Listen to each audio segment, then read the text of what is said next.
Hello दोस्तों, comics hero channel पर आप सभी लोगों का स्वागत है। हमारी आज की कॉमिक्स है अमर चित्रकथा की पेशकश महाभारत सीरीज की कॉमिक्स, जिसका नाम है अर्जुन को दिव्यास्त्र प्राप्ति।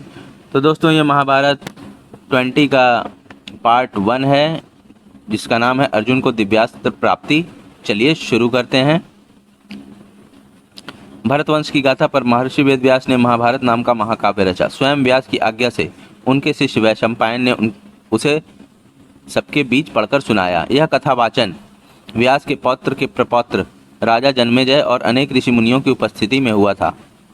ये ऋषि मुनि जन्मेजय के सर्पसत्र 12 वर्षों तक चलने वाले सर्पयज्ञ में एकत्र हुए थे। व्यास रचित महाभारत की वैशंपायन की कथा का जो 19वां खंड हमने प्रस्तुत किया था, उसमें इसका वर्णन था कि किस प्रकार पांडव और द्रौपदी अपने राज्य से निर्वासित होकर वन में रहने लगे और धृतराष्ट्र का पुत्र प्रेम उन्हें वापस बुलाने में बाधक बना रहा। उस खंड की कथा इसके साथ समाप्त हुई थी कि किस प्रकार अर्जुन रहस्यमय प्रतिस्मृति विद्या प्राप्त करके दिव्यास्त्र प्राप्त कर पाने के लिए हिमालय जाने को तैयार हुआ, ताकि जो युद्ध अब लगभग अटल हो चला था उसमें कौरवों को पराजित किया जा सके। तो चलिए शुरू करते हैं दोस्तों। महाभारत 20 का पार्ट 1, अर्जुन को दिव्यास्त्र प्राप्ति। युधिष्ठिर का आदेश पाकर अर्जुन ने रहस्यमय प्रतिस्मृति विद्या की सहायता से दिव्यास्त्र पाने के लिए प्रस्थान की तैयारी की। वह इंद्र से दिव्यास्त्र पाने को बहुत बेचैन था, ताकि शत्रु कौरवों का विनाश किया जा सके। उसने अपना गांडीव धनुष और दोनों अक्षय तुड़ीर तरकस उठाए, कवच, अंगुस्ताने और चमड़े के बने कलाई पट्टे धारण किए। फिर उसने अग्नि में आहुति दी और ब्राह्मणों को स्वर्ण मुद्राएं दक्षिणा में दी। ब्राह्मणों ने उसे आशीर्वाद दिया, तुम्हें सफलता मिले, तुम्हारी विजय निश्चित है। अर्जुन को शस्त्रास्त्र धारण करके प्रस्थान के लिए तैयार देखकर द्रौपदी बोली, हे धनंजय, तुम्हारे जन्म के समय माता कुंती ने जो कामनाएं की थीं और तुम्हारी जो इच्छाएं हैं वे सब पूर्ण हों। तुम्हारे जाने के बाद तुम्हारे भाई अक्सर तुम्हारे पराक्रम की चर्चा किया करेंगे। तुम्हारी अनुपस्थिति में हमारे मन सुख, भोग, धन, जीवन किसी में भी नहीं रमेंगे। मैं वसुओं, रुद्रों, मरुतों, आदित्यों और समस्त देवों से तुम्हारी रक्षा की प्रार्थना करती हूँ, वे तुम्हारा कल्याण करें। जब द्रौपदी मंगल कामना के ये वचन कहकर चुप हुई, अर्जुन ने अपने भाइयों तथा धौम्य की प्रदक्षिणा करके वहां से प्रस्थान किया। प्रतिस्मृति रूपी योग विद्या से युक्त होने के कारण अर्जुन मनोवेग से चलकर एक ही दिन में हिमालय पर जा पहुंचा, जो कि देवताओं का निवास स्थान है। फिर दिन रात चलकर हिमालय और गंधमादन पर्वतों को लांघकर जब वह इंद्रकील पर्वत पर पहुंचा, अकस्मात उसे एक आवाज सुनाई दी, ठहरो। अर्जुन ने चारों ओर दृष्टि डाली और देखा कि एक वृक्ष के नीचे कोई जटाधारी तपस्वी बैठा है। उसका पीली कांति वाला शरीर ब्रह्म तेज से चमक रहा है। उस ब्रह्म ऋषि ने अर्जुन से प्रश्न किया, कौन हो तुम जो यहाँ क्षत्रियों के धर्म के अनुसार धनुष और तरकस, कवच और तलवार लिए विचरण कर रहे हो? यह तो क्रोध को जीत चुके सदा शांत रहने वाले तपस्वियों का धाम है। यहाँ पर कभी कोई युद्ध नहीं होता, इसलिए यहाँ तुम्हारे धनुष बाण का कोई काम नहीं है। यहाँ आकर तुमने परम गति पा ली है, सो यह हथियार फेंक दो। उस ब्रह्म ऋषि ने मुस्कान के साथ बार बार यही कहा कि हथियार फेंक दो, परंतु अर्जुन ने वैसा किया नहीं। तब ब्राह्मण ने प्रसन्न होकर अर्जुन से कहा, हे शत्रुनाशक अर्जुन, मैं इंद्र हूँ, जो भी वर मांगना चाहो मांगो।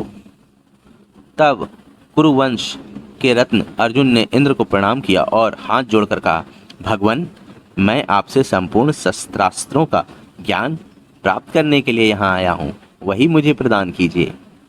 इस पर इंद्र मुस्कुराकर बोले, तुम जब यहाँ आ पहुँचे हो तो फिर शस्त्रास्त्रों से क्या काम? स्वर्ग के सारे सुख भोग क्यों नहीं मांगते? अर्जुन ने उत्तर दिया, हे देवराज, मैं किसी लोभ या कामना से यहाँ नहीं आया हूँ। मुझे देवत्व पाने की भी चाह नहीं है।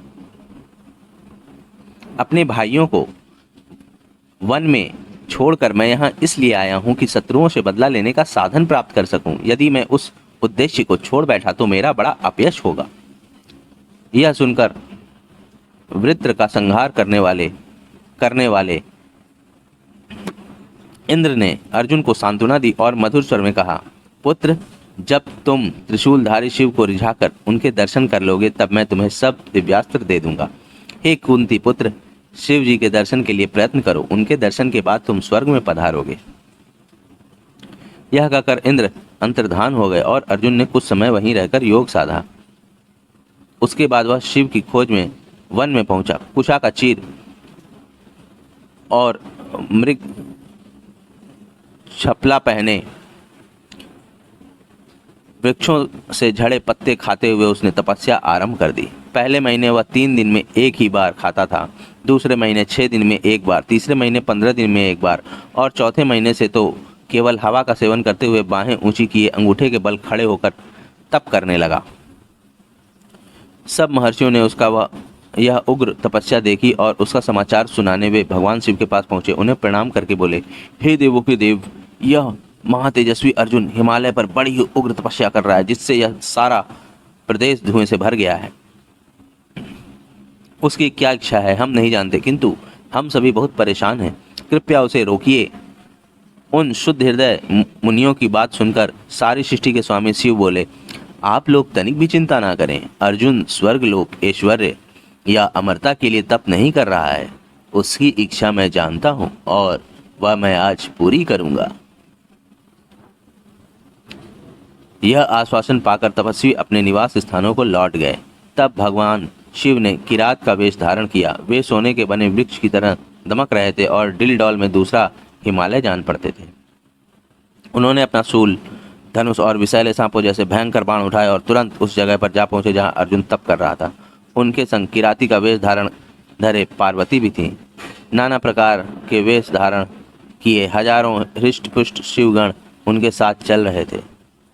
जब शिव अर्जुन के पास पहुंचे, उन्होंने देखा कि मूक नाम का दानव बनाएले सुअर का रूप धारण करके अर्जुन के प्राण हरने उसकी ओर दौड़ रहा है। अर्जुन ने भी यह देखा, गांडी उठाकर उस पर बाण साधा और उस दानव से कहा, ऐ दुष्ट, तू तपस्या में लगे मुझ निरपराध के प्राण हरना चाहता है? ले, मैं ही तुझे हम लोग पठाता हूँ। तभी किरात रूपी शिव अर्जुन को बाण चलाने से बरसते हुए बोले, हे तपस्वी, ठहरो। इंद्रकील पर्वत जैसे चमकते हुए सुअर को पहले मैंने देखा है। किंतु उनकी बात अनसुनी करके अर्जुन ने बाण छोड़ ही दिया। ठीक उसी क्षण किरात ने भी अपना बाण छोड़ा, जो वज्र की तरह सनसनाता हुआ उड़ चला। उन दोनों के छोड़े हुए तीर एक ही समय आकर भयंकर युद्ध के साथ मुख के पहाड़ सरीखे शरीर में धंस गए। किरात और अर्जुन के छोड़े हुए दूसरे भी बहुत से पैने बाणों ने मुख को बींध डाला और अपने असली दानवीय रूप में उसने वहीं दम तोड़ दिया। तब अर्जुन ने किरात पर दृष्टि डाली और मुस्कुरा कर कहा, तुम कौन हो? स्त्रियों को साथ लिए इस वन में घूमते हुए तुम्हें डर नहीं लगता? और जिस सुअर को मैंने लक्ष्य बनाया था उस पर तुमने तीर क्यों चलाया? तुमने शिकार के नियम तोड़े हैं, इसलिए तुम आज मेरे हाथों प्राण दंड पाने के योग्य हो। अर्जुन के ये शब्द सुनकर किरात हंस दिया और बोला, हे वीर, मेरी चिंता मत करो, हम वन के निवासी हैं, यहाँ विचरना हमारा स्वभाव है। किंतु तुम तो सुंदर, सुकुमार और सुख में पले जान पड़ते हो, फिर अकेले यहाँ क्यों रहते हो? अर्जुन ने उत्तर दिया, मुझे अपने गांडीव धनुष और आग जैसे तेजस्वी बाणों का भरोसा है। मैं दूसरे के कार्तिकेय की तरह वन में निश्चिंत रहता हूँ। वह राक्षस जानवर का रूप धरकर मुझे मारने के लिए आया था, उल्टे मेरे हाथों मारा गया। इस पर किरात बोला, मैंने पहले उस पर बाण साधा था और मेरे ही बाणों से वह मरा है। हे मूर्ख, शिकार का नियम तो तूने तोड़ा है और अपना दोस्त दूसरे के सिर मरना चाहता है। आज मैं तुझे जीवित नहीं छोड़ूंगा। तैयार हो जा, मैं अपने वज्र सरी के बाण तुझ पर छोड़ता हूँ, तू भी अपने बाण मुझ पर छोड़ना। किरात की बात से आग बबूला होकर अर्जुन ने उस पर बाण बरसाना शुरू कर दिया, पर किरात हंसते हंसते उन्हें आत्मसात करता गया। वह कहता रहा, ओ मूर्ख, और बाण चला, पैने से पैना बाण चला। इसके बाद वे दोनों सर्पों जैसे भयंकर बाणों से एक दूसरे को घायल करने लगे। भगवान शिव ने अर्जुन के छोड़े हुए सबके सब बाण बड़े आराम से आत्मसात कर लिए। उन्हें खरोंच तक न लगी और वे पहाड़ की तरह अडिग खड़े रहे।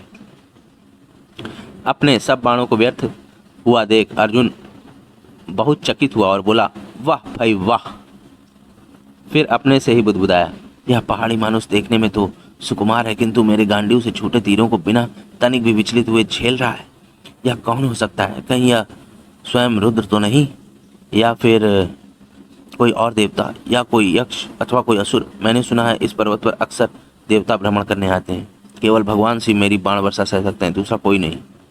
दोस्तों, वो जो स्टार लगा उसका नाम है, उसका मतलब है रुद्र, का मतलब शिव से है। यदि यह शिव नहीं बल्कि कोई अन्य देव या यक्ष है तो अपने तीक्ष्ण बाणों से मैं आज इसे हम लोग भेज कर ही रहूंगा। यह सोचकर अर्जुन ने किरात पर यूं बाण बरसाना आरंभ कर दिया, ज्यों सूर्य किरणें बरसाता है। परंतु त्रिशूलधारी शिव थे कि उन सबको ऐसे आत्मसात करते चले गए जैसे पहाड़ पत्थरों की वर्षा को आत्मसात कर ले।